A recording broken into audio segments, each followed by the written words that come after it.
today, the U.S. Central Command announced that all 11 of the Iranian ships in the Gulf of Oman have been eliminated. So where does the regime go from here, and what's next for Iran? Joining me now, senior geopolitical strategist and retired U.S. Army Lieutenant Colonel Darin Gaub, and national security analyst and author of Rise, Brigitte Gabriel. Thank you both so much for joining the Pulse this evening. Brigitte, I want to start with you. President Trump says the attack was so successful it knocked out most of the candidates. It's not going to be anybody that we're thinking of because they're all dead. Second or third place is dead. It's end quote from him. So who's next in line to take over Iran? What do the Iranian people want to see? Well, the replacement has been killed also in less than 24 hours. So we are after them. The Israeli IDF is brilliant. They're amazing with their intelligence on the ground. And right now, we do not know who is going to be next. There are three different possibilities. Obviously, the leading one is Pahlavi, who has great support among the Iranians and the diaspora. But he only wants to be the interim transitional government, and he wants to see elections, democratic elections in Iran. We do not know at this point yet what's going to happen, what the leadership is going to look like, but we do know for sure that America and Israel killed the Ayatollah, killed his replacement, will not allow another radical mullah to take over Iran. We're not going to put up with the mullahcracy in Iran. That's going to be a threat to not only to the Middle East, but also to Israel and the United States. And that is just amazing to hear. I just loved hearing every word of that come out of your mouth, Brigitte. I'm sure you are thrilled with all of this as well. Darin, I got to get to you. Trump says that the big wave of attacks on Iran are yet to come. And earlier today, Marco Rubio reiterated the president's message. Watch. The hardest hits are yet to come from the U.S. military. The next phase will be even more punishing on Iran than it is right now. Someone was screaming, how long will it take? I don't know how long it'll take. We have objectives. We will do this as long as it takes to achieve those objectives, and we will achieve those objectives. The world will be a safer place when we're done with this operation.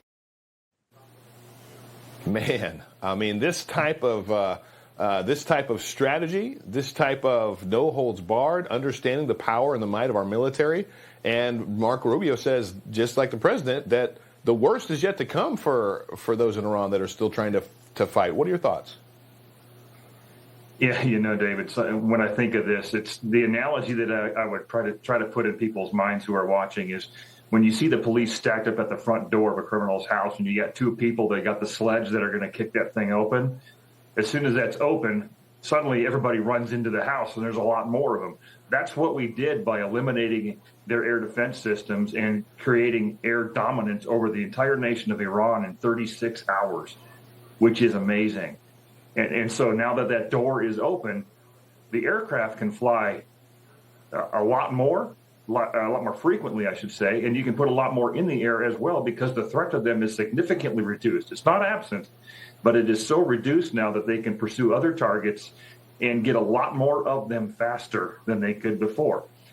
What you're watching is a master's or PhD level class in military operations and synchronization that the American people can be extraordinarily proud of, and other nations around the world are watching, sometimes a little concerned.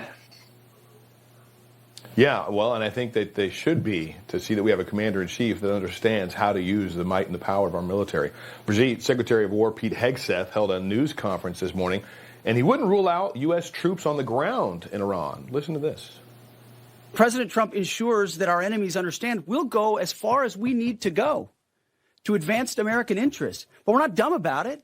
You don't have to roll 200,000 people in there and stay for 20 years. We've proven that you can achieve objectives that advance American interests without being foolish about it. Now, will we be bold about it?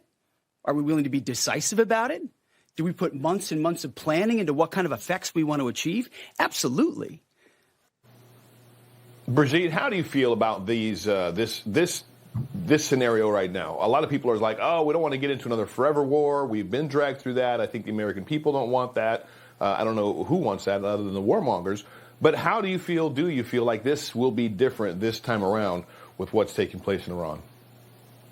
Because I believe in the leadership of President Trump, Marco Rubio, and Pete Hegseth. We know that they do not want to drag America into long, drawn-out war. This is not the leadership that dragged us into Iraq and Afghanistan of 20 years of an unending war that we did not win, by the way.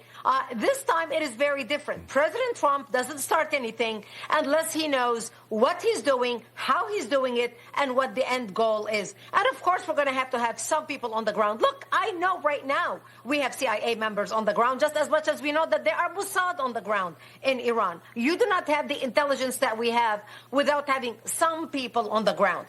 And yes, we will have some people go in strategically, not with big numbers, but with small numbers, with a strategy, with a plan, and an exit plan as well, and an exit time. The president is not going to publicize that to the American people because you need to hold your cards very close to the vest until the war is over.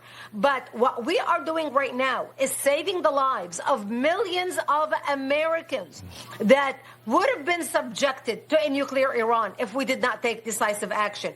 We need to finish the job, and we need to make sure that not only we eliminated the mullahs right now, that we will ensure whatever regime that's going to continue leading Iran is going to be a regime that is friendly to the United States, that's friendly to Israel, that's a democratic nation who's going to join the civilized world in the 21st century and be a productive member of the world body, not somebody or a regime that is working, financing terrorism and committing terrorism acts through its proxy on multiple continents throughout the world, like what Iran did on 4 continents. Those days are over.